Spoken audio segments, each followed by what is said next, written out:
ஆன்மீக பரிவர்த்தனை சேனல் அன்பு அனைவருக்கும் வணக்கம். நம்ம இன்னைக்கு பார்க்க போற பதிவு தசமகா வித்யாவில் ஒவ்வொரு வித்யாவை பற்றி நம்ம பார்க்க போகிறோம். இந்த தசமகா வித்யா அப்படிங்கிறவங்களுக்கு என்னன்னாக்கா, அவளுக்கு சொந்தமாக தனித்துவமான பெயர்கள், தோற்றம், மந்திரங்கள் மற்றும் சக்தி எல்லாம் இருக்கு. அவள் ஒவ்வொருத்தரை பற்றி சுருக்கமாக நான் ஒன்றா சொல்லி வரேன். இப்போ நம்ம தசமகா வித்யாவில் முதலாவதாக வரக்கூடிய அந்த காளியை பற்றி நம்ம இப்போ பார்க்கலாம். இந்த தசமகா வித்யாக்களில் முதன்மையானவள் தான் காளி. ஏனென்றால் அவள் காலத்திற்கெல்லாம் முன்பாகவும் ஒளியெல்லாம் தோன்றுவதற்கு முன்பாகவும் இவள் தோன்றினாள். இவள் கருப்பு நிற தோலினை உடையவள், 4 கைகளை கொண்டவள், 52 மண்டை ஓடுகளுடைய மாலையினை அணிந்திருக்கிறார். இது இந்த 52 எதை குறிக்கிறதுனாக்க சமஸ்கிருத எழுத்துக்களின் எண்ணிக்கையும் அவளுடைய மனித குழந்தைகளின் இறப்பையும் குறிக்கிறது அப்படின்னு சொல்லப்படுகிறது.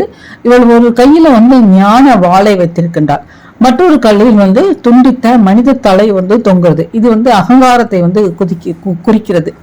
காளிதேவியை பற்றி ஒரு சுவாரஸ்யமான கதை என்னன்னாக்கா, இவ ரத்த பீஜன் அப்படிங்கிற அரசனை அழிச்சதுதான். இந்த ரத்த பீஜன் யாருன்னாக்கா, அவனை அவனுடைய போராடி அப்போ அவன் உடம்புல இருந்து விழக்கூடிய ஒவ்வொரு ரத்த துளிகளில் இருந்தும் ஒரு ரத்த பீஜன் வருவான். அதனால இந்த காளி என்ன பண்றான்னாக்கா, அவன் தலையை துண்டிக்கிறதுக்கு முன்னால் அந்த ரத்த துளியெல்லாம் குடிக்கணும் அப்படிங்கிறதுக்கோசரம் தன்னுடைய நாக்கை நீளமாக நீட்டி அவனை கொண்டு அவனுடைய ரத்தத்தை எல்லாம் குடிச்சிடுறான். அதை முடிச்சதுக்கு அப்புறம் இவன் காட்டு வெறித்தனமாக ஒரு நடனத்தை ஆடுறான். அப்போ என்ன பண்றான்னாக்கா, இந்த தேவர்கள் எல்லாம் போய் சிவனிடத்துல போய் இந்த உலகம் அழியறதுக்கு முன்னால அவளுடைய நடனத்தை நிறுத்துங்கோ அப்படின்னு சொல்லி சிவன்கிட்ட கேட்கிறப்போ, சிவன் என்ன பண்றாருன்னா அவளுக்கு முன்னால படுத்துன்றாரு. அந்த மாதிரி படுத்துன்றப்ப இந்த மாதிரி அந்த நடனம் ஆடினே வரப்போ சிவன் மீது அவள் காலை வச்சிடுறான். தன்னுடைய காலடியில சிவனை பார்த்த உடனே அவளுடைய கோபம் எல்லாம் அப்படியே அமைதியாயிடுறது.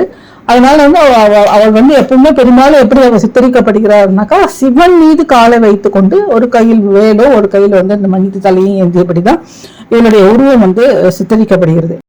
இதுதான் இந்த தசமகா வித்யாவில் முதலாக இருக்கக்கூடிய காளியினுடைய ஒரு வரலாறு.